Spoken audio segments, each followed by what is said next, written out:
Welcome to another part 2 and part 3 IELTS speaking topic, this time on the topic of a primary school teacher. Here we will listen to some Band 9 model answers to these part 2 and 3 questions. Now let's turn to part 2. Here is the part 2 topic about a primary school teacher. You should describe a teacher who impressed you the most when you were in primary school. You should say who he or she was, how you knew him or her, and why he or she impressed you the most, and explain how you felt about him or her. Remember, you always have 1 minute to prepare with a piece of paper and a pencil, and up to 2 minutes to talk about this topic. Now, let's look at a Band 9 model response to this topic about a primary school teacher. The primary school teacher who comes to my mind is Miss Morningstar. She was my grade 3 teacher who I was most impressed about. Maybe this is because she left a great impression on me.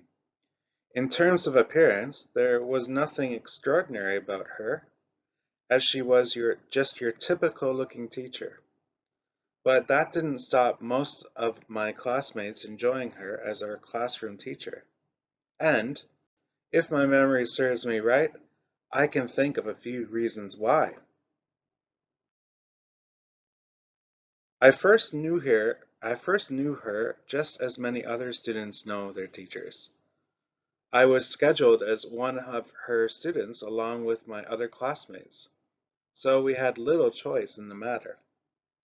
As the school year progressed, however, I felt a closer connection to her than I did with previous teachers.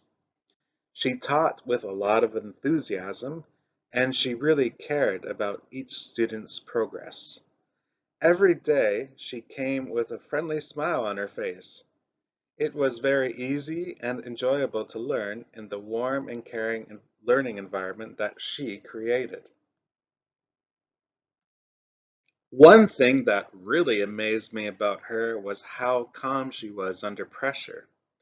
Unlike other teachers who found it difficult to stay under control, she was able to keep the flow going and somehow manage students so well that there were very few behavioral issues. Another great quality about her is how the pupils responded to her.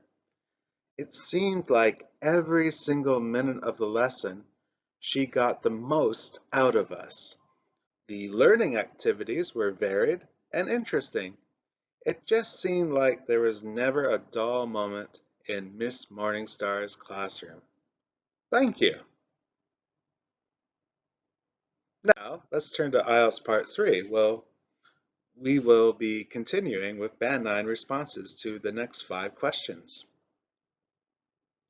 What kind of teachers do most students like? Well, to me, it seems that human preferences are so complex that it's really hard to pinpoint the perfect teacher for everyone. I've heard some former classmates mention that they like strict and serious teachers, while others say they prefer more humorous and easygoing ones. That being said, from my experience, most pupils still seem to like well-rounded teachers who know when to be strict but fair, and then at times have some fun. So did you notice how complex the structures were by adding words like that, and while, and who? Remember, if you want to get a band 7 or higher, most of your sentences should be complex and you should have a range of different structures. 2. Is it common for people to keep in touch with teachers in your country? Although it's not true for everyone, some people do try to keep in contact with one or two of their former teachers. I'm not sure of all of the exact reasons why, but I can imagine that strong bonds may have been created, and some may see a few of their former teachers like a second parent. Also, it's sometimes useful to use a former teacher as a reference for future jobs or university entrance applications. Teachers are respected in my country, so their words hold weight in the eyes of employers. Here, we are not being absolutely certain, not 100% certain, and this is common when native English speakers speak. So take a look at how these sentences were started. Of course, sometimes you need to be absolute, but most native English speakers are not so absolute with many of their sentences. Number 3, do you think most people miss their childhood? Uh, from my perspective, yes, I think it's true. You know, as you get older, more and more responsibilities get piled on. So life sometimes doesn't seem like a day at the beach anymore. In these moments, people may wish that they were back in simpler times, like when they were 10 years old and swinging on a swing. People, whether true or not, tend to think of their past more positively. And any reminder of it, such as a smell or a song, may cause their thought to drift back in time. Gets piled on means more and more things to do. To drift back in time means to go back in time. So these are some effective idioms that can add richness to your answer. Remember, idiomatic language is expected at band 7s and higher. So 4.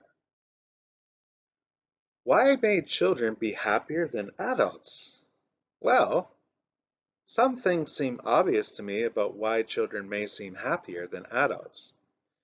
Younger people get more enjoyment because they usually play more than older people do.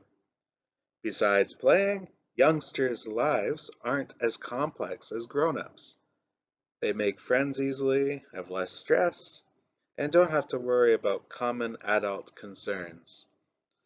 Of course, not every child may be happy, and that may come down to the environment that they were raised in. Notice here that we avoided saying children all the time and adults all the time by using other words like younger people, older people, youngsters, grown-ups. This is a good way to avoid repetition and show more language. 5. Is it necessary for school teachers to try to impress students? Is it necessary? I've never really thought about that before, but I suppose that teachers should just try to be who they are. I hope that teachers love teaching and are passionate towards it. If they are, then their ability to impress students should come naturally.